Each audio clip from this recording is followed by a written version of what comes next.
Amém? Queridos, abram suas Bíblias no livro de Juízes, tá certo, capítulo 10, desculpa. O título dessa pregação é o Deus dos marginalizados. Amém? Marginalizado, essa palavrinha aí tem vários pesos nos dias de hoje, né?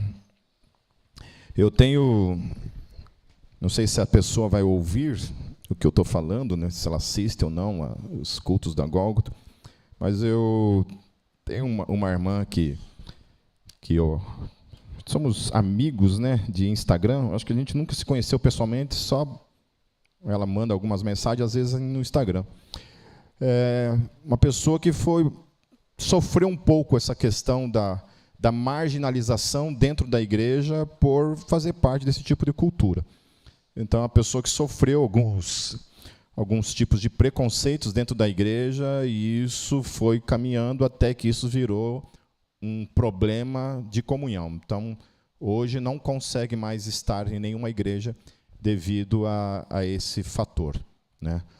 E ontem um menino me chamou no Instagram lá: pastor, posso confessar uma coisa para você, falar uma coisa, se abrir com você, uma coisa assim? Eu falei, pode. Você tem teu WhatsApp? Eu falei, mandei o WhatsApp. E aí também era um outro menino que também tem essa questão cultural e sofre um pouco de perseguição por parte da mãe e da tia. Então, a mãe é da Assembleia de Deus e a tia é da Testemunho de Jeová. O que fazer, né? E aí, né? E eu tenho que tomar todo o cuidado para o que eu vou falar para um jovem, né? Ele tem 19 anos, mora com a mãe. Falei, cara, primeiramente, enquanto você mora com a tua mãe, com o teu pai, se você depende deles financeiramente falando, você tem que tomar alguns cuidados, né? Você não pode ultrapassar o limite de desonrar pai e mãe, né? Então, você tem que engolir sapo. Tem que engolir sapo. Ah, mas esse é meu chamado. Bom, agora muda a história. Se o teu chamado é evangelismo de roqueiro, e tua mãe fala para você não evangelizar roqueiro, você tem que obedecer primeiro Deus do que pai e mãe. Amém? Jamais os pais têm que ter autoridade sobre o teu chamado. Então, primeira coisa é essa. Mas ele ficou insistindo o tempo todo assim, tá, mas nas Testemunho de Jeová aceita cabeludo, roqueiro? Eu falei, mesmo que aceitasse, entendeu? É o último lugar que eu ia te indicar para você estar. Então, você procure uma igreja, daí a gente fala, olha, procure uma igreja histórica aí, uma igreja presbiteriana, batista, metodista, uma luterana. Então, dentro dessa questão do marginal... por que eu entrei nesse assunto? Às vezes eu dou umas voltas, não lembro nem por que eu entrei. Porque ele perguntou para mim assim, Pipe, você já sofreu preconceito por causa dessa questão de ser metaleiro, ser roqueiro? Eu falei, olha, não me importo. Mesmo que tenha sofrido, isso nunca foi para mim um problema. Eu sempre tive para mim esse chavão, que se lasque. Se você não gosta da minha cultura, se você tem problema com o meu estilo de me vestir, a música que eu escuto, esse é um problema teu, não meu. Eu não tenho um problema com isso. Você tem um problema, não eu. Então, em casa, né, eu comecei na adolescência, com 14 anos, mais ou menos, 13, 14 anos. Então, o meu irmão sempre falava, olha, você, com 18 anos, isso vai mudar, né? Aí, chegamos nos 18, não mudou. Ficou pior ainda, né? Com os 20 anos vai mudar. Então, o negócio está até hoje, né? Com 53 anos, pouco provável que eu vou deixar de ouvir heavy metal, hardcore, esse tipo de coisa. Mas, então, o que eu falei para ele assim, você tem que entender o seguinte, quem define o quanto isso tem peso na tua vida é você, mesmo que isso venha da parte da tua mãe e da tua tia, né? Mesmo que isso venha da parte de você que define. Entendeu? Por que é importante isso para você? Se a tua mãe ela não entende essa questão cultural, ela não entende. O que você vai fazer? Você vai forçá-la a entender, a compreender isso? Então, quem tem que mudar é você. Você tem que virar a chavinha, apertar o botão do não importa a opinião dela nesse quesito. Amém? Certo? É isso daí. Né? Então, a gente vê muitas histórias de pessoas que sofrem um tipo de marginalização, né, dentro da igreja por causa dessa questão cultural. Amém? Então, hoje a gente vai tratar algumas coisas em cima de Juízes, apontando algumas coisas. Então, eu quero, antes de tudo, mencionar 2 juízes aqui, que têm uma história bem curta, bem sem muitos detalhes, assim, que é a história de Tolá. É Tolá, né? Estou sem óculos aqui. Tolá. É Tolá. Está escrito Tolá ali, queridos. Tem um acento ali. Tola é tua consciência que é tola. Então diz assim: depois de Abimeleque, um homem de Sacar, chamado Tolá, filho de Puá, filho de Dodô, levantou-se para libertar Israel. Ele morava em Samir, nos montes de Efraim, e liderou Israel durante 23 anos. Então morreu e foi sepultado em Samir. Então a Bíblia fala que durante esse tempo, não fala nada sobre o pecado de Israel, fala unicamente que nesse tempo de 23 anos, depois que morre o Abimeleque, né, ele permanece ali, então, durante 23 anos, sendo juiz. O que um juiz fazia? O juiz era uma espécie de autoridade em Israel. Tudo tinha que passar por ele, era ele que tomava as decisões a nível de Estado, a nível de reino. Depois, em seguida, vem o tal de Jair. Ou um diácono, tira esse cidadão daqui de dentro, né? Depois dele veio Jair de Gileade, que liderou Israel durante 22 anos. Teve 30 filhos, que montavam 30 jumentos. Eles tinham autoridade sobre 30 cidades, as quais até hoje são chamadas povoados de Jair, e fica em Gileade. Quando Jair morreu, foi sepultado em Camon. Então, mais um juiz também, que é revelado, que também viveu um tempo de paz em Israel. Aqui nós não vemos Israel, durante pelo menos esses 50 anos, não vemos Israel pecando. Então, Israel estava quietinho, estava na dele, prestando o seu culto a Deus, adorando o Deus que havia libertado ele com os juízes anteriores. E esses juízes praticamente mantiveram a ordem, mantiveram a paz em Israel, e Israel até aqui manteve o seu papel, cumpriu o seu papel, fez aquilo que lhe era designado, que era servir ao Deus vivo, prestar culto ao Deus vivo. Mas como tudo em Israel, né, é uma novela mexicana e dura pouco, o que acontece lá, a partir do versículo 6? Mais uma vez, os israelitas fizeram o que o Senhor reprova. Então, de novo, Israel, com saudadinha dos deuses pagãos, com os deuses ao derredor, mais uma vez a sua idolatria, a sua inclinação natural de todo ser humano, que é adorar menos a Deus, adora qualquer coisa, qualquer lixo, qualquer porcaria, ele adora, quando se trata de qualquer coisa menos o Deus Yahvé. Então, ele tem esse probleminha, e começa novamente esse período de idolatria, de prostituição, porque esse é o nome que a Bíblia dá à idolatria. A idolatria Deus chama de prostituição. Quando uma pessoa deixa de adorar o Deus vivo para adorar um outro tipo de suposto Deus, ele comete uma prostituição, ele está se prostituindo com outros deuses. Aí vai falar: mais uma vez os israelitas fizeram o que o Senhor reprova, serviram aos Baalins e aos postes sagrados. Eles tinham um fetiche por esse tal de Baal. Eles não conseguiam ficar longe desse tal de Baal. Esse tal de Baal, que todas as vezes em que eles adoravam, só trazia desgraça sobre eles, trazia juízo sobre eles, tirava a proteção de Deus sobre eles. Todas as vezes que eles se prostravam diante de Baal, dos Baalins, juízo vinha. As nações vizinhas vinham, roubavam tudo deles, matavam eles, oprimiam eles, mas eles não conseguiam deixar de adorar esse tal de Baal. Eles olhavam para tudo aquilo que Deus havia feito na vida dos seus antepassados, todos os prodígios que Deus havia feito para com seus pais, para com seus avós. Eles olhavam tudo isso, eles sabiam de cada história, dos erros que eles haviam cometido, todos os problemas que haviam trazido sobre eles, por simplesmente adorarem um outro Deus. Ainda assim, eles pagam para ver. Vamos pagar para ver. Vamos ver se realmente é assim. Vamos pagar para ver. Vamos lá, vamos adorar Baal e ver as consequências em nós mesmos. Então colocaram mais uma vez o Senhor à prova. Vamos ver. Assim é a gente. Assim é a gente com o nosso pecado.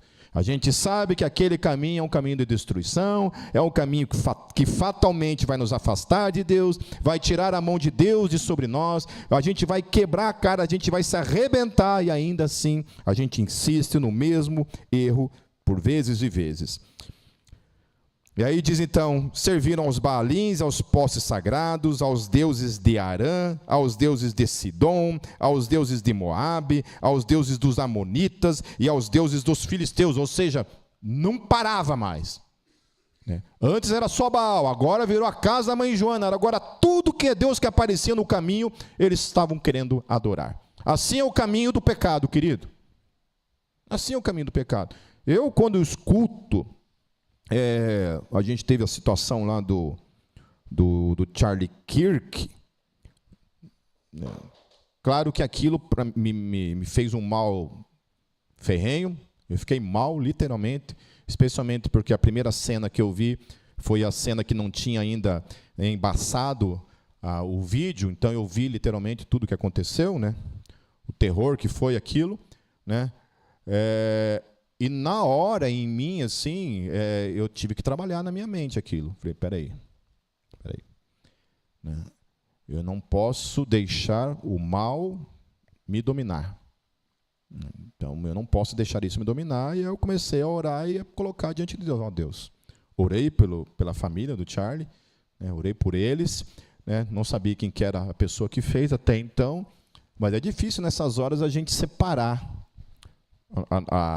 aquilo que aconteceu do nosso desejo de falar assim, eu queria que esse cara, né, pagasse de uma forma 10 vezes pior pelo que está fazendo. Né? Bem no fim, um jovem de 22 anos, pouco provável que ele escape da pena de morte, porque o estado de Utah, uma das questões que acontecem lá é que tem a pena de morte, então pouco provável que ele escape disso, né? Mas nós cristãos não podemos entrar por esse caminho do desejo de que o cara se ferre, que o cara se lasque, de nós desejarmos o mesmo mal. Então a gente tem que trabalhar o tempo todo na nossa mente para não entrar nisso, né? Então eu vejo assim, muitas vezes essa coisa da política, eu tenho conversado muito com meu filho Gabriel a respeito disso, né? E ele mesmo fala da dificuldade que hoje nós encontramos do diálogo entre os lados. Diálogo. Por mais absurdo que seja, é difícil a gente conseguir dialogar. E especialmente no Brasil, a gente não consegue dialogar, a gente não consegue conversar.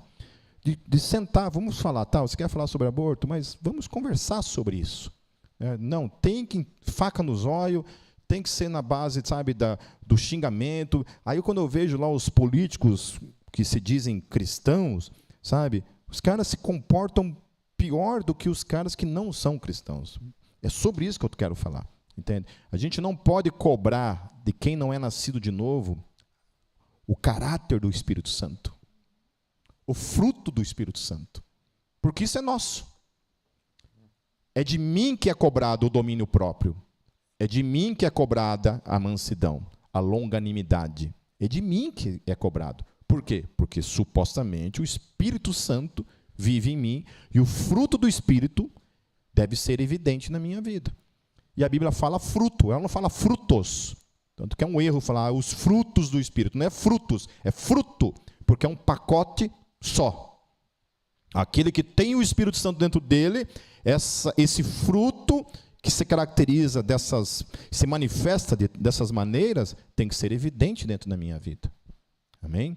Certo? E isso eu achava interessante no Charlie, porque o Charlie ele demonstrava isso claramente na manifestação dele, esse fruto do Espírito, a mansidão.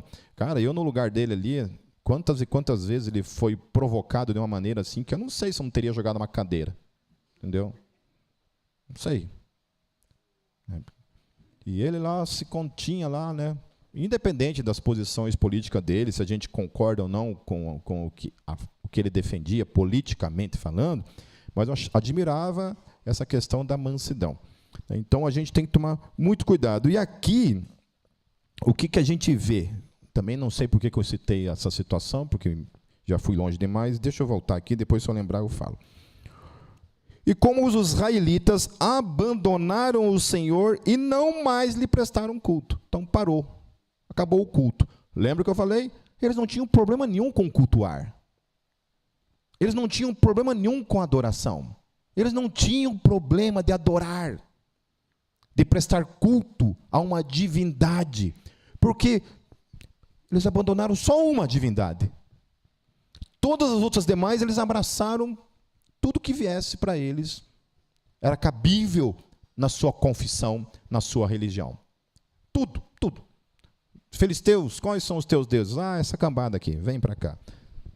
Os demais ali, tudo que é tipo de deus pagão ao redor, eles somaram no seu panteão. Daí pegaram o Deus deles, tiraram do panteão e foram adorar todos os demais deuses.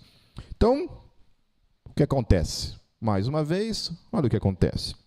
A ira do Senhor se acendeu contra eles. Então, essa ideia maluca que muitas vezes a gente tem de achar que o amor de Deus, que a fidelidade de Deus, ela é uma fidelidade passiva, é uma fidelidade que não se importa, que não está nem aí, que lasque-se, você quer ir? Vai então, não tem problema. Não. Nós podemos ir adorar outros deuses, porém, isso acende algo em Deus, e é a sua ira. E ele vai trazer juízo sobre todos aqueles que provocam a sua ira. Então, ficar brincando com Deus é um problema. Certo? Continuando, ele então diz assim, ele os entregou nas mãos de quem? Dos filisteus e dos amonitas. Ou seja, justamente dos deuses, esses povos que cultuavam esses deuses. Vocês querem os deuses desses povos? Então beleza, então agora vocês vão ser oprimidos por esses povos que adoram esses deuses. Já que vocês querem fazer parte desse ecumenismo, com esse sincretismo religioso, então colham o fruto que é viver debaixo desses deuses. E aí ele liberou. E aí começaram a sofrer as consequências. Naquele ano, os humilharam e os oprimiram. Daí olha o que o texto fala. Durante 18 anos oprimiram a todos os israelitas do lado leste do Jordão, em Gileade, terra dos amorreus.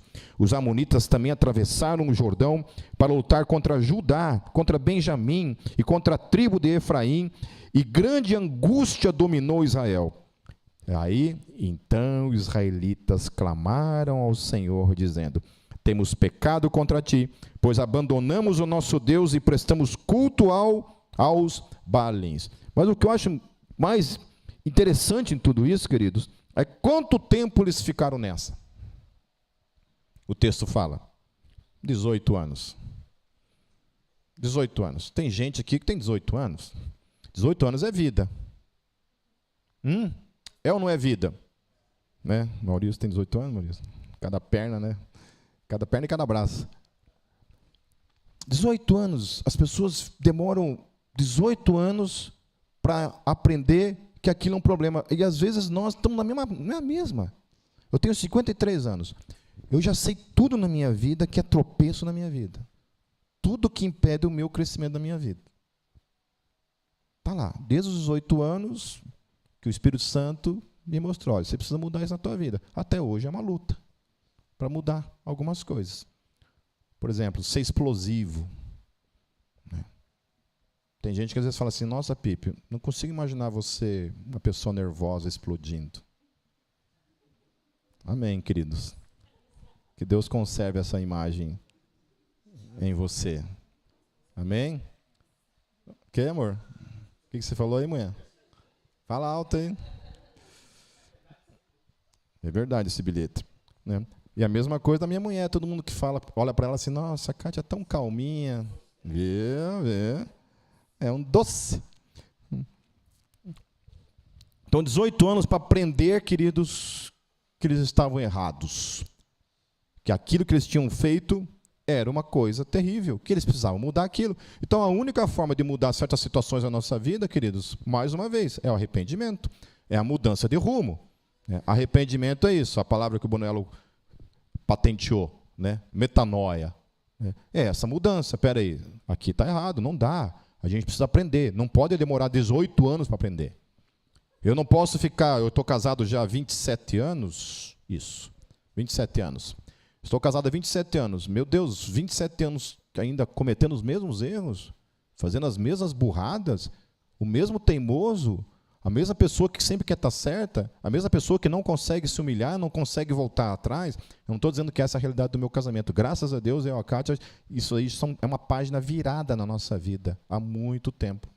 Que a gente vive uma relação que essas coisas literalmente ficaram para trás e hoje nós vivemos uma relação maravilhosa. Eu não vou dizer que é perfeito, sabe, porque eu sou casado com ela. Se fosse, né, olhando para o meu lado, seria perfeito, mas como ela tem a parte dela no casamento, né? Como tem a parte dela no casamento, daí o casamento não é perfeito. Viu? Só por causa daquela hora agora, você vai ficar ouvindo até o final da pregação. Brincadeira à parte, queridos, é isso, a gente precisa mudar, em algum momento precisa virar essa chave, e a chave é descobrir, espera aí, isso aqui está errado, isso aqui precisa mudar, senão eu não vou viver nunca a plenitude no meu casamento, eu não vou viver a minha plenitude ministerial, o que afinal de contas fica se entrepondo entre o meu chamado e Deus e colocando isso como um problema de crescimento para a minha vida. E aí olha que interessante, aqui eu achei que Deus foi sacana. Porque até aqui, Deus sempre de prontidão respondia, levantando um juiz e mandando socorro de alguma forma. Muitas vezes ele pessoalmente vinha e intervinha na situação. Mas olha o que Deus fala para o povo quando o povo começa a clamar, se arrepende do que havia feito e começa a clamar a Deus em arrependimento e começa a confessar seus pecados. A gente imagina, esse Deus vai pegar, não tem problema, vem aqui, é graça, né? Olha o que Deus responde. O Senhor respondeu, quando os egípcios, os amorreus, os amonitas, os filisteus, os sidônios, os amalequitas e os maonitas os oprimiram, e vocês clamaram a mim, eu o libertei das mãos deles. Então, até aqui, Deus já tinha libertado eles diversas vezes, os pais, né, os avós, os bisavós e por aí diante. Deus já havia feito muita coisa, né, mas essa geração não havia aprendido nada com os seus pais. Aí ele responde assim, mas vocês me abandonaram e prestaram culto a outros deuses. Por isso, não os livrarei mais. Eu falei assim, deu. Chega. Vocês acham que é a casa da mãe Joana? Você acha que você pode ficar o resto da vida ali pecando, volta, pecando, volta, pecando e volta. Tem uma hora que chega. Porque uma coisa que Deus não é palhaço. Nem para mim, nem para vocês. Amém? Tem uma hora que Deus fala, chega. Então Deus precisa tirar a mão e falar, não, chega, se lasca um pouquinho. Mas Deus, eu me arrependo, lasque-se um pouquinho. Mas eu me arrependo, que se lasque. Sofra um pouco as consequências das suas escolhas, das suas burradas, da sua estupidez. Sofra um pouco, viva um pouco a consequência. Então, às vezes, nós temos que passar por situações como consequência do nosso erro, porque às vezes Deus fala, não, tá bom, tá perdoado, tá tudo certinho. Muito bom, muito bonitinho, é isso mesmo, o caminho é esse aí mesmo, é o caminho do arrependimento. Mas, lasque-se um pouquinho, fique um pouquinho aí na sofrência. E aí ele fala assim, olha só, aí Deus aqui, eu achei que Deus foi sacana. Aqui Deus foi irônico, na minha concepção. Ele foi irônico, uma ironia santa aqui. Ele falou assim, clame aos deuses que vocês escolheram. Olha, gente. Deus, nós estamos arrependidos. Então tá, beleza, mas vai lá. Vai lá com Baal. Vai lá com os Baalins, vai lá com os postes ídolos, vai lá, clame a eles. Vocês não escolheram eles? Então clamem a eles. Aí Deus fala então, clamem aos deuses que vocês escolheram, que eles os livrem da hora do aperto. Então, às vezes, a gente precisa passar por certas situações para que a gente aprenda, de fato, para que esse tipo de arrependimento não se torne em ser vergonhice da nossa parte. Porque se toda vez Deus livra a gente das nossas burradas, dos nossos problemas, a gente vira o quê? Vira sem vergonha. A gente vira mulher de malandro. A gente acha que pode fazer o que quiser e está tudo certo. Deus é graça, Deus é misericórdia, Ele vai perdoar a gente de todas as maneiras, de todas as formas.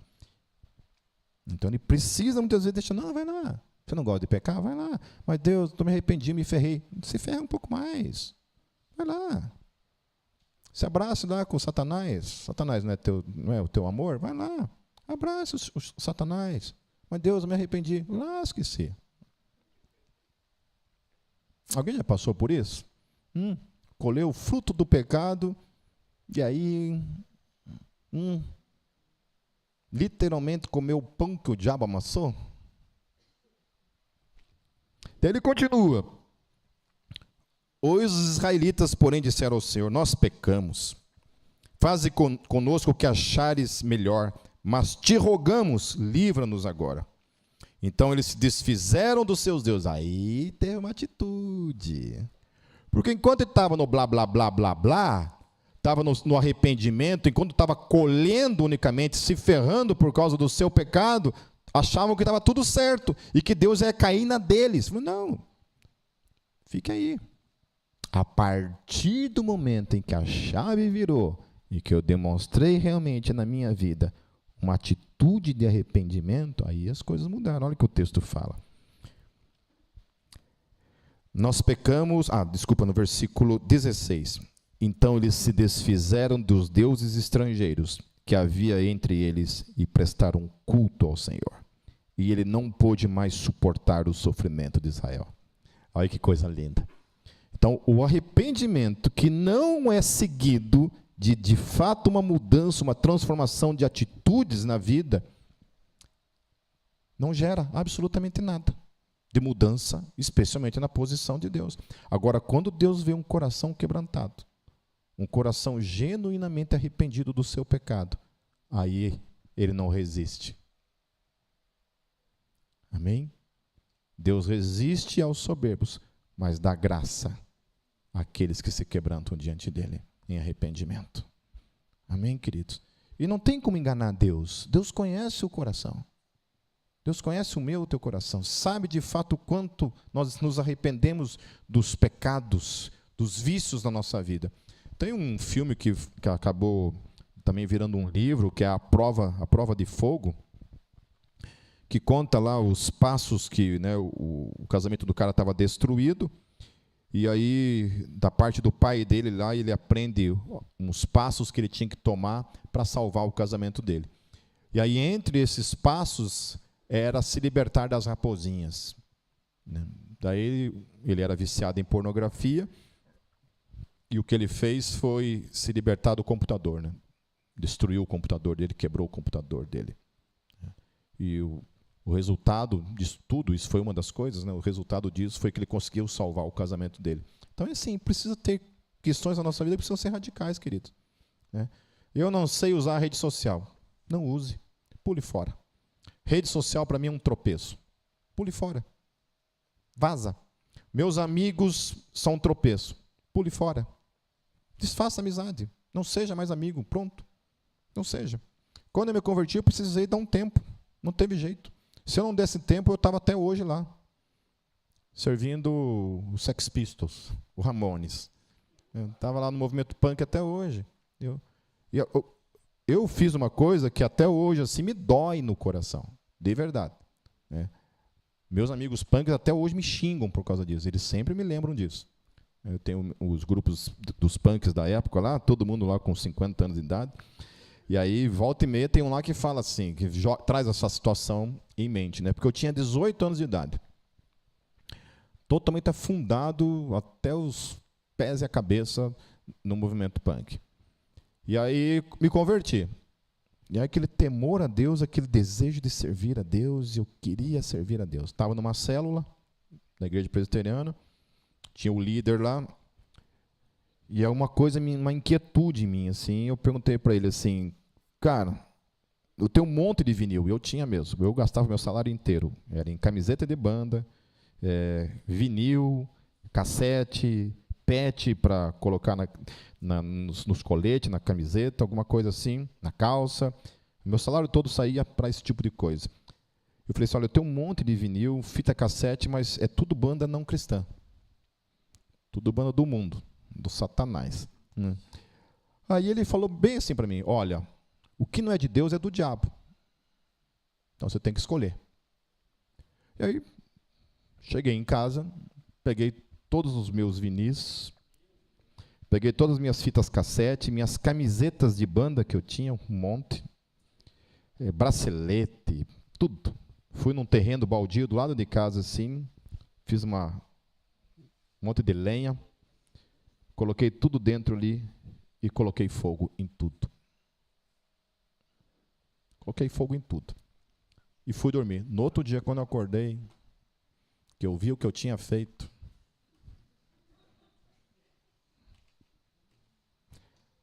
mas aquilo ali para mim foi uma forma que eu demonstrei para Deus. Falei, olha, não tem nada que vai me separar de você.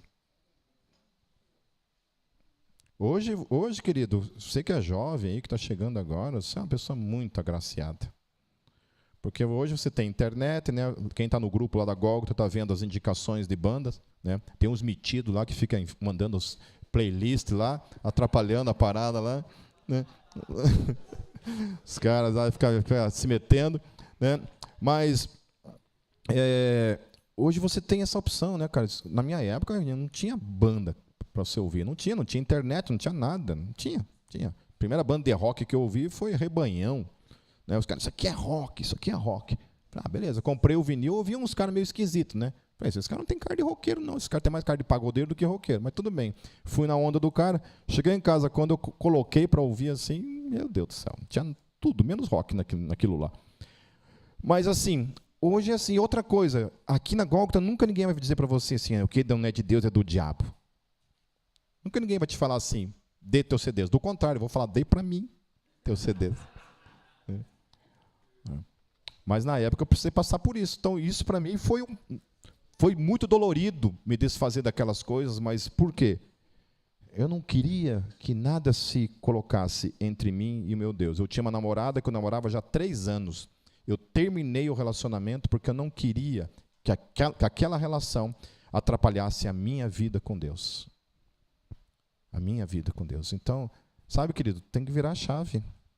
Tem que virar a chave. Nós temos que romper com coisas que se colocam como uma espécie de ídolo na nossa vida, como uma espécie de Deus na nossa vida.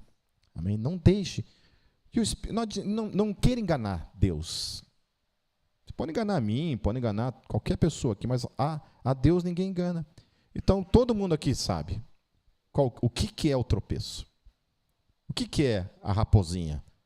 Qual é o Baal que está ali? Qual que é esse poste ídolo que está na nossa vida que nos impede de crescer? Pode ser tanta coisa, mas o Espírito Santo está aí. Claro que não seja uma pessoa assim... Tem que tomar muito cuidado com isso que eu estou falando, porque tem muita gente que às vezes pega e entra numa outra questão que seria um legalismo. Então não é sobre legalismo que eu estou falando. Tá bom? Não é isso que eu estou dizendo. Eu estou dizendo que daquilo que literalmente rouba a tua comunhão com Deus, daquilo que é pecado, daquilo que se coloca como primeiro na vida. Uma das coisas pode ser a ideologia política. Pode ser a ideologia política. Hoje eu vi um pastor amigo meu publicando sem anistia. Será que um cristão pode falar sem anistia? Nós somos anistiados.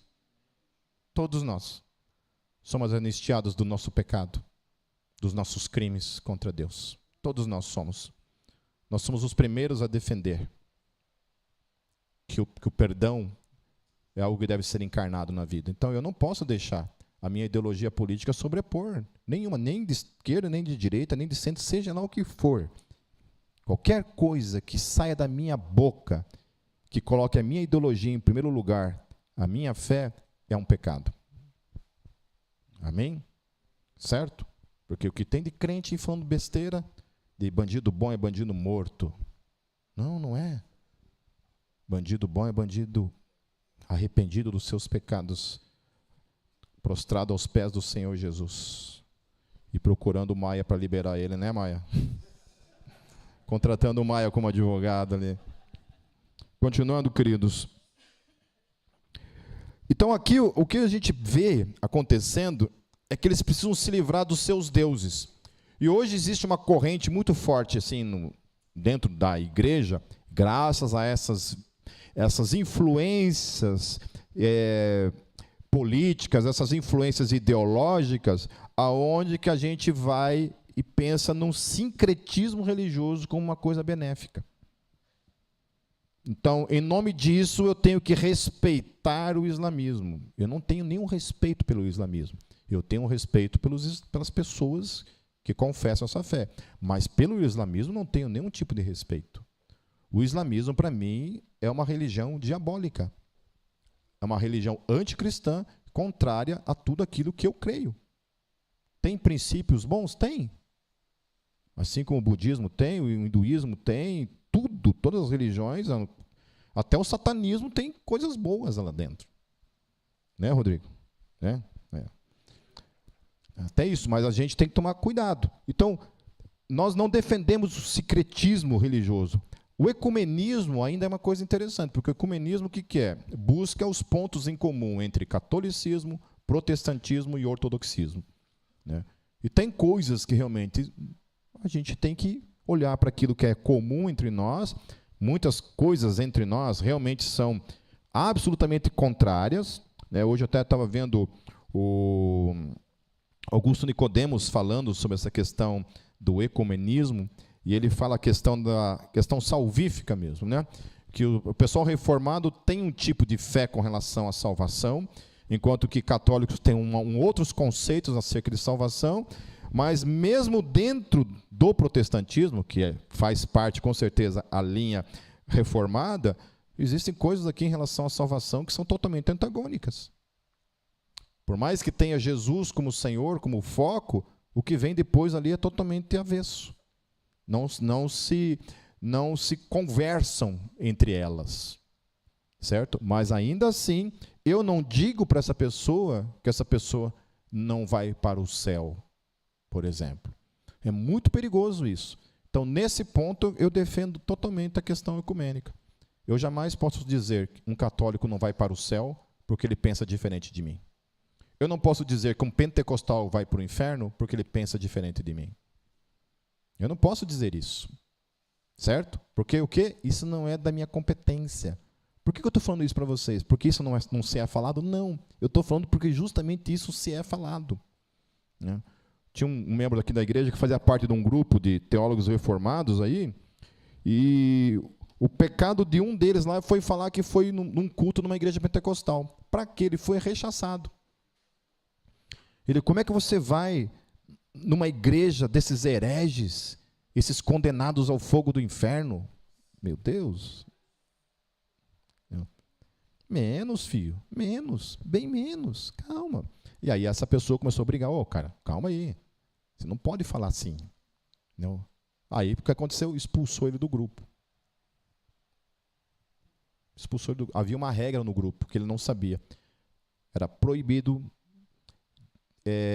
discordar do dono do grupo. Vocês acham que é o Pipe Moraes aqui? Vocês não conhecem o cidadão ainda. Eu acho que aqui é o Pipe Moraes, vocês não viram nada ainda. Amém, queridos? Então existe uma diferença entre ecumenismo e sincretismo. Sincretismo nós temos que ser contrários totalmente. Claro que você tem que ter respeito pelas pessoas, não pela religião. Amém? Eu não tenho respeito por nenhum outro tipo de religião, confissão.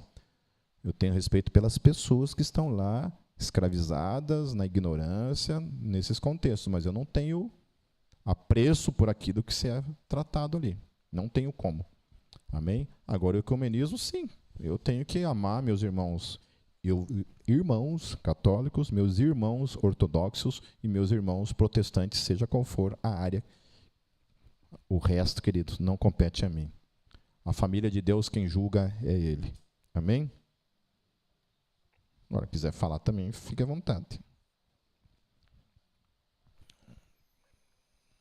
Continuando, queridos, no versículo 17. Quando os amonitas foram convocados e acamparam em Gileade, os israelitas reuniram-se e acamparam em Mispa. Os líderes do povo de Gileade disseram uns aos outros: quem iniciar o ataque contra os amonitas será chefe dos que vivem em Gileade. Então, lá no capítulo 10, Jefté, o gileadita, era um guerreiro valente. Sua mãe era uma prostituta. Seu pai foi Gileade. Aí, olha que coisa interessante. eles estavam vivendo esse tempo de idolatria ali, sofreram 18 anos isso, agora estão se voltando para Deus, se livram dos seus deuses, e agora eles vão para a guerra para se libertar dessa opressão desses povos que estão ali. Né? E aí o texto fala o seguinte, que Deus começa a levantar um tal de Jefté.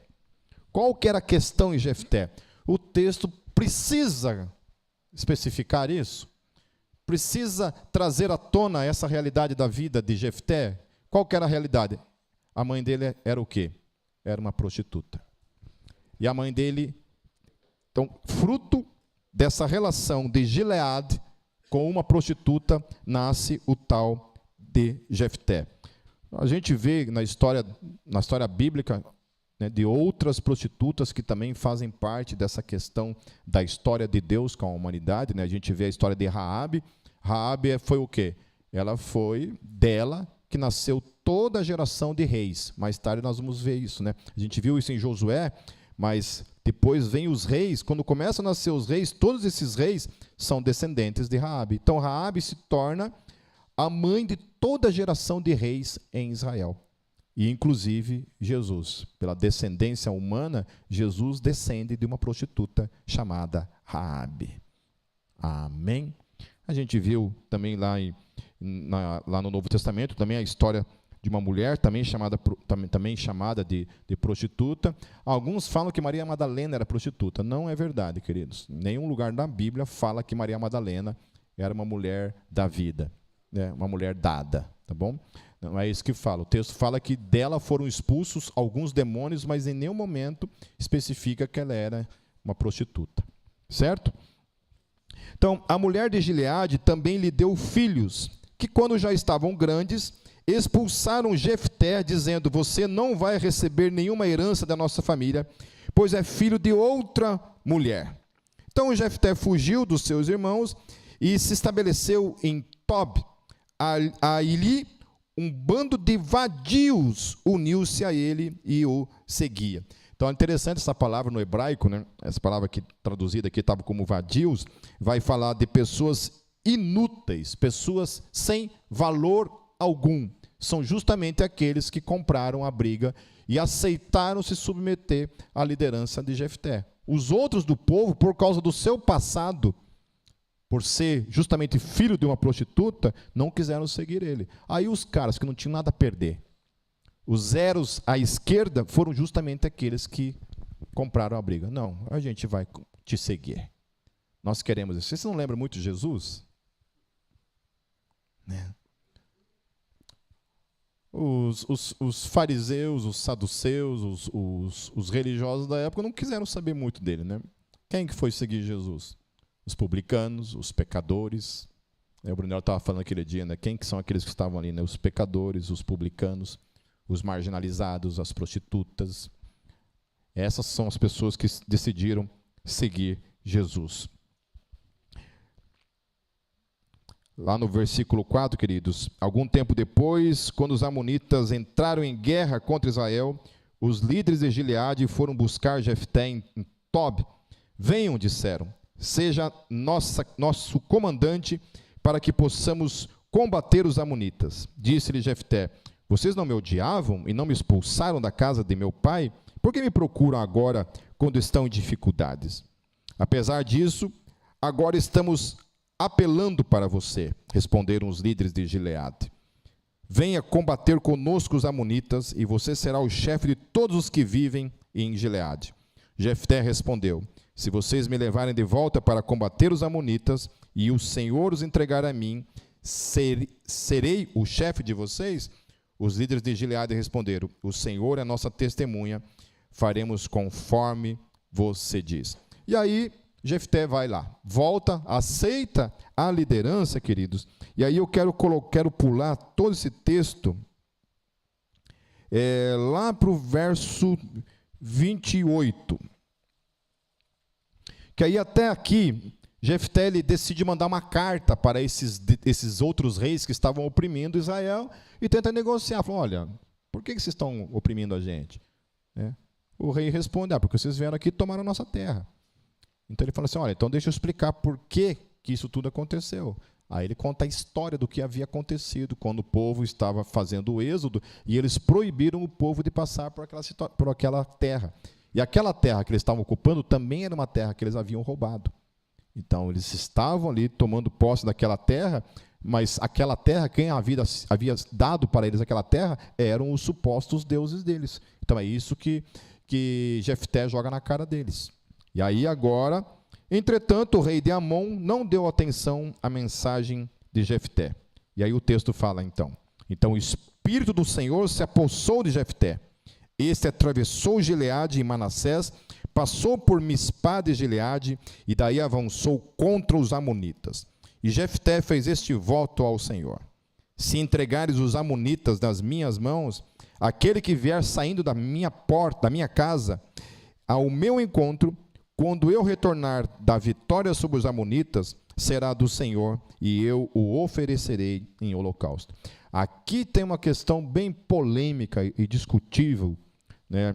Eu tive que lidar com essa questão no livro da Descontradizendo, que é essa questão que a Bíblia fala que Deus ele proíbe o holocausto humano, né? Você não pode oferecer um ser humano em sacrifício. E o holocausto, literalmente, ele significa isso. Algo que é oferecido para ser queimado em oferenda.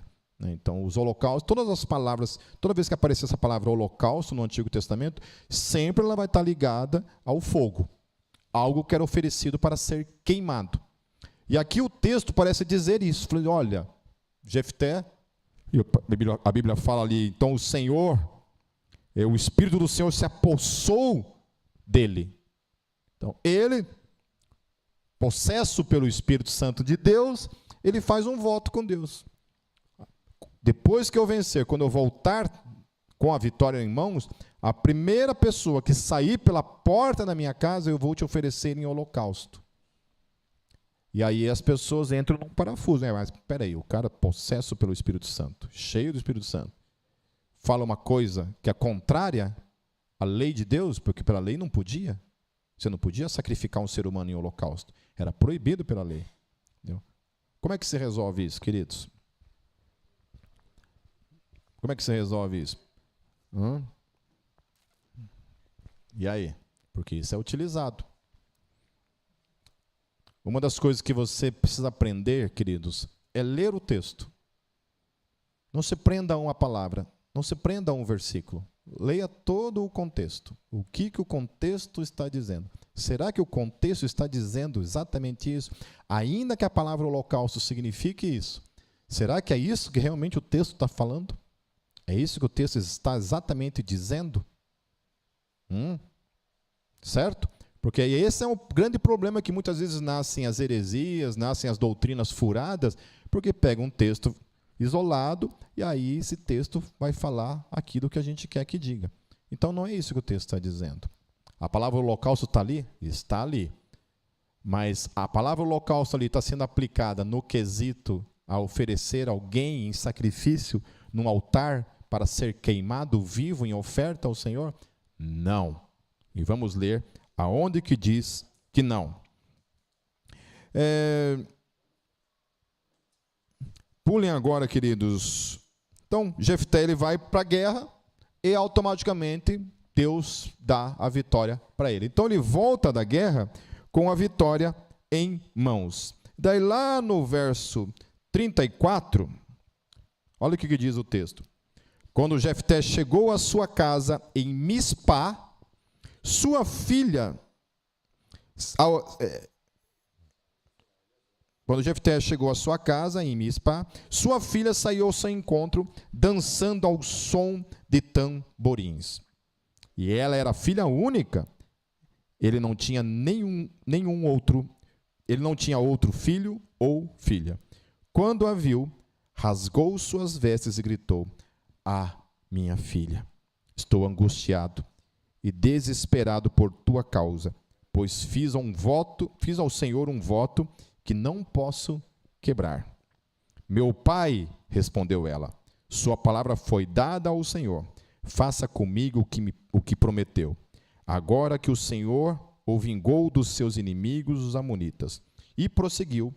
mas conceda-me 2 meses para vagar pelas colinas e chorar com as minhas amigas, porque jamais me casarei. Então, algumas coisas já começam a ser faladas aqui nesse texto. Primeiramente, uma pessoa que vai morrer está preocupado com a sua virgindade, preocupado que não vai casar. De certa forma, no contexto de hoje, é um livramento, né? Devia estar celebrando porque não vai casar. Amém? Hoje eu não vou dormir no sofá, né? Estou abusando, né? Tá brabinha?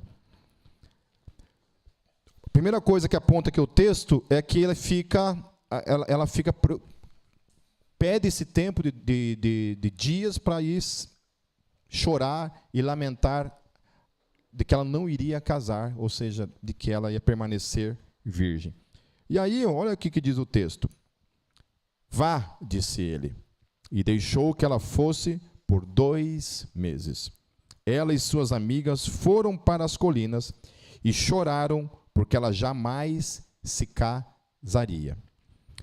Passados os 2 meses, ela voltou a seu pai e ele fez com ela o que tinha prometido no voto.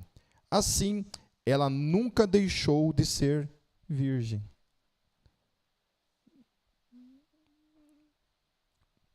Ela foi oferecida em holocausto? Claro que não. Claro que não. Ela nunca deixou, significa que ela permaneceu. Pode ser não, é isso. Vocês entenderam? Que ela nunca foi oferecida em holocausto. Ela não foi sacrificada nem queimada.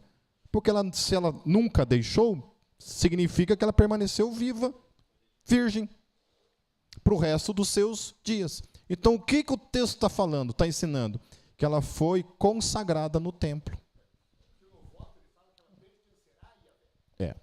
Ela pertenceu como voto a Deus enquanto esteve viva. Não pôde mais casar, morreu, obviamente sem conhecer nenhum homem, nunca casou, é isso que o texto está falando. Vocês entenderam por que a gente precisa ler o texto como um todo e não se prender a um único versículo? Porque eu vi debate esses dias, um debate lá com dois teólogos, e o teólogo ficava falando, tá, então me mostra na Bíblia onde tem holocausto em outro contexto. Não tem. Todos os outros textos que são usados como holocausto, todos eles são utilizados para queimar um ser humano, para queimar uma oferta, em sacrifício. Todos eles falam sobre isso, menos esse. Esse não fala isso. Esse, o que todo o texto indica é que ela foi oferecida, então, foi consagrada a Deus para viver todo o restante da sua vida sem se casar, virgem, servindo a Deus no templo. Amém, queridos? Certo? Aí no verso 11, deixa eu continuar aqui.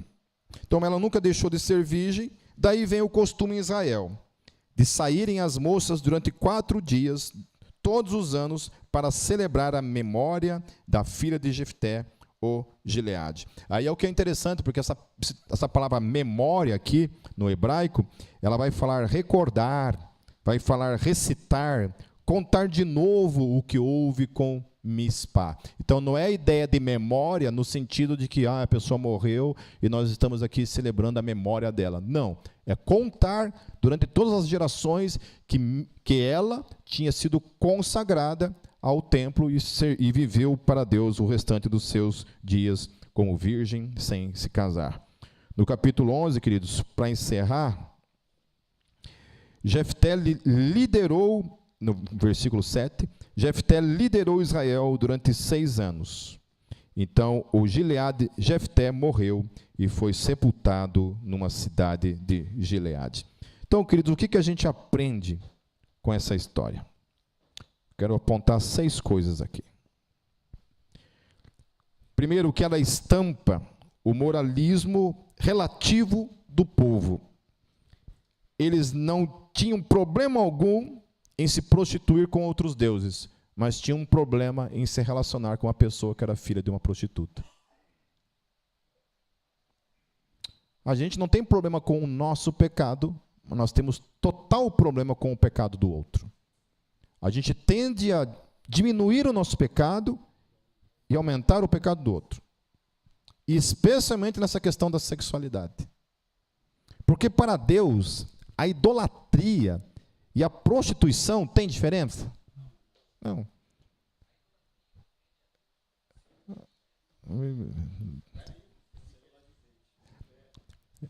Para Deus não havia diferença alguma entre aquele povo que havia se prostituído e o fato da mãe de Jefté ser uma prostituta. Para ele não havia diferença nenhuma. Agora, para o povo, sim. Para o povo, a idolatria deles não tinha o mesmo peso com o fato de Jefté ser filho de uma prostituta. E assim é a gente. Amém. Assim é a gente tem que parar de olhar para o pecado do outro como se o pecado do outro fosse uma coisa absurda e o nosso não fosse tão absurdo assim. Como se a nossa moralidade fosse o padrão da moralidade de Deus. A moralidade de Deus, ela está aqui. Né? Um evangelista sendo questionado, como é que você faz para ir para o céu? Ele respondeu, você tem que ser perfeito. Esse é o padrão. Para entrar no céu é perfeito. Mas como o ser humano não consegue ser perfeito, ele não consegue ir para o céu. Qual a única forma dele ir para o céu? Por meio de alguém que é perfeito. Alguém que é perfeito precisa conduzir ele até o céu. Alguém que é perfeito precisa tornar ele perfeito. Esse é Jesus. Amém? Nele nós somos perfeitos, fora dele nós não somos. Esse é o padrão. Amém? Então a primeira coisa é isso, que a gente aprende que a gente precisa se desvencilhar dessa moralidade relativa, onde a gente coloca o nosso pecado abaixo e coloca o pecado do outro acima do nosso. Não é verdade. Não importa. Tiago, ele foi tão feliz quando ele diz assim, aquele que quiser ser justificado pela lei e tropeça em um único ponto da lei, acontece o quê? Se torna culpado do quê? De toda a lei. Não importa se eu roubei, se eu matei, se eu adorei outro Deus. Se em algum momento na minha vida eu cometi um pecado, diante de Deus é como se eu tivesse cometido todos os outros. Eu nunca matei ninguém, mas se eu pequei, o meu pecado é igual o cara lá que matou, tirou a vida do Charlie Kirk, é a mesma coisa. Isso diante de Deus, estou falando. A segunda coisa que a gente aprende é que a história de Jefté demonstra que Deus ama reescrever histórias, especialmente dos marginalizados. Ele escolhe quem para ser um juiz? O filho de uma prostituta. Ele podia ter escolhido um outro cara, moralmente aceito socialmente, alguém de uma elevada moralidade. Não, ele escolhe alguém que tem um histórico mais desprezível da sociedade. Porque, pelo que o texto fala, isso aqui era uma coisa conhecida por todo mundo. Todo mundo sabia da história de Jefté. Quem ele era. Quem era a mãe de Jefté. Eu tinha um amigo, na minha infância, que a mãe dele era mulher de programa. Mas ele nunca sabia, né? Ele não sabia disso. Ele era criança, né? Nós devíamos ter entre 8 e 9 anos, mais ou menos. E ele foi descobrir isso depois de grande. Né? Quando chegou na adolescência, lá por uns 15 anos, é que ele descobriu. Né? Mas todo mundo sabia. Todo mundo sabia que a mãe dele era, menos ele. Ninguém nunca teve coragem de contar para ele, né? Aí, quando ele descobriu, né, no caso aqui de Jefté, todo mundo deixou muito bem claro, desde que ele nasceu, quem era a mãe dele e qual era o histórico dele. Aí Deus falou, não, é esse cara mesmo. Todo mundo está desprezando ele, então é você mesmo. Então é você mesmo. Eu gosto disso em Deus.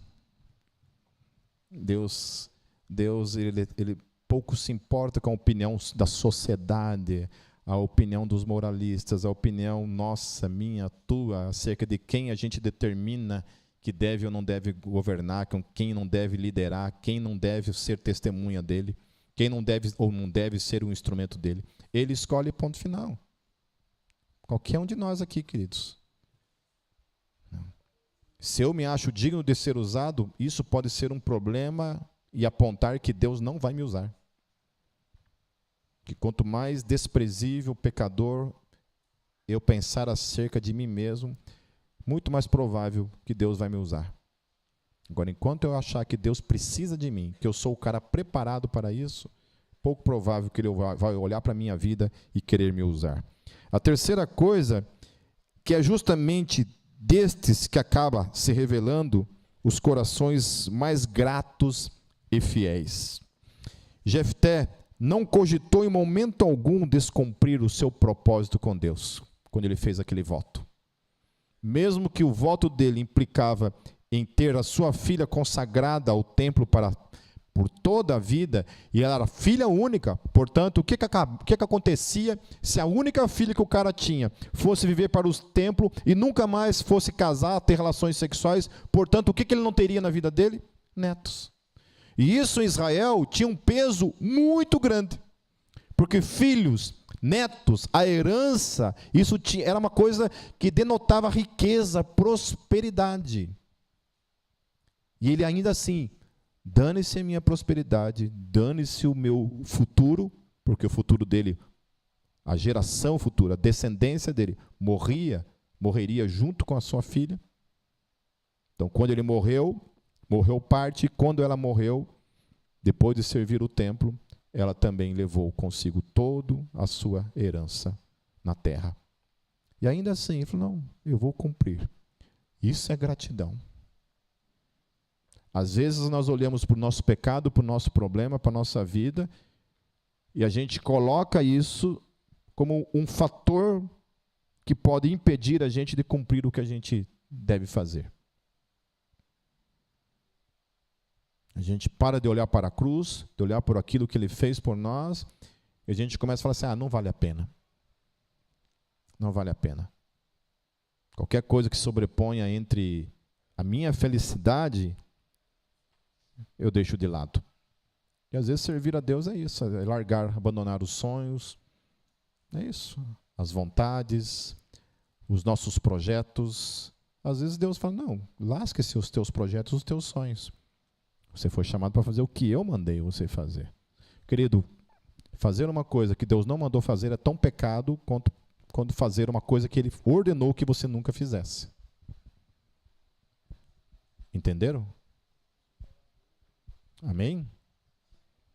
Fazer uma coisa que Ele não mandou você fazer, dizendo que é o que Ele mandou fazer, é tão pecado quanto fazer um outro pecado que Ele ordenou, não faça, e a gente vai e faça. E aí tem gente que vai e faz uma coisa que Ele não mandou fazer. A quarta coisa, que sua filha cresceu num ambiente onde todos sabiam que sua avó paterna era uma prostituta. Imagina quanta discriminação ela sofreu devido a isso. E ainda assim, quando ao olhar para toda a sua discriminação na sua vida, ela falou, eis-me aqui. Cumpra, Senhor, o teu dever. Não importa aquilo que eu sofri na minha vida. Aquilo que eu sofri na minha vida não pode determinar o meu futuro, o meu agora de servir a Deus. Você imagina que injustiça. A pessoa sofreu a vida inteira e agora, chegando o momento dela casar e desfrutar de uma vida de casamento, ter seus filhos, entrar nesse projeto de família, nesse projeto de herança, alegrar o coração dos seus pais, agora ela é impedida disso. E ela tem que se dedicar dentro de um templo para o resto dos seus dias. O quanto que nós estamos dispostos a sacrificar os nossos sonhos, os nossos projetos para viver para Deus? Se Deus hoje chegasse para mim e para você, olha, largue tudo e vai viver para mim, a gente faria isso? A gente largaria o nosso conforto, largaria os nossos sonhos para viver para Deus? Talvez há 20 anos, 30 anos atrás nós faríamos isso. Talvez hoje não faríamos mais. Porque nós temos uma vida estável, financeira, temos nossa família. Mas e se Deus hoje chegar e falar, olha, eu quero que vocês larguem tudo aqui e vão lá para a Índia evangelizar as pessoas, vão para outro lugar evangelizar as pessoas. Abandone os teus sonhos e vai viver para mim. A gente está disposto a fazer isso? Uma das coisas que eu admiro assim, na galera da Jocum é isso, né? É o fato de não ter assim, esse apego às raízes, né? Essa questão de casa, né? Ali no Monte das Águias, você pode construir uma casa dentro da base, mas se você vai para outra base, aquela casa não é mais tua. Aquela casa passa a ser da base para ser de outro missionário que vir morar ali. Então o pessoal ali constrói uma casa, mas não tem segurança nenhuma de que aquela casa é tua para sempre. Ela é enquanto você mora ali. Entendeu? E para o pessoal é assim, beleza, Deus chamou a gente para ir para tal lugar, a gente está indo, mas a casa é só uma casa. Vamos lá obedecer ao Senhor. Amém? Eu conheci o Fabrício e a Aline na Jocum de Maringá, e eu já falei isso algumas vezes aqui. Eu lembro que na época, cara, eu perguntei para ele, cara, o sustento de vocês, né? Como é que vem? A nossa igreja lá manda um sustento lá. Falei, e perguntei para ele quanto que é o sustento de vocês, né? Era só o casal. Aí eu lembro que o sustento deles na época, eu não sei hoje como é que tá, né? O sustento deles na época, cara, eu acho que era assim, tipo, 1/3 de um salário mínimo. Acho que até menos do que isso. Eu não acreditei, falei, cara, não pode. Não pode, é isso. Esse é o nosso sustento. E hoje os dois têm um filho e moram lá no Amazonas, dentro lá da floresta amazônica, lá no meio de uma tribo lá, não sei direito o que é lá. Aí ele fica mandando foto lá, andando de barco lá no meio dos índios, lá no negócio lá. Tá lá, os dois, vivendo para o Senhor. E se Deus chamasse nós aqui hoje para abandonar tudo e fazer isso na vida, a gente faria? Nós faríamos a mesma coisa? Obedeceríamos o Senhor? Então, ela foi um exemplo extremo de alguém que honra pai e mãe, não importam as consequências. E por último, ela nos ensina sobre o que queremos afinal ser lembrados ao passarmos por este mundo. Porque como que ela ficou lembrada, queridos? As pessoas cantaram canções acerca dela, porque ela chegou assim, seja feita a tua vontade, Pai. Você fez um voto, cumpra o teu voto. E todas as gerações que vieram depois dela cantaram canções sobre esta jovem que sacrificou a sua virgindade para viver para o resto da sua vida para o Senhor. A gente fala em sacrificar coisa no nosso tempo, a gente não sacrifica nem nosso tempo diário em oração. A gente não consegue sacrificar nem o nosso próprio orgulho para pedir perdão para as pessoas, para se humilhar, para consertar as coisas na nossa vida. Quem dirá deixar nossos sonhos de lado? Então, que esse texto possa falar, queridos, ao meu coração e ao teu coração, aonde está o nosso coração? Aonde está o nosso coração?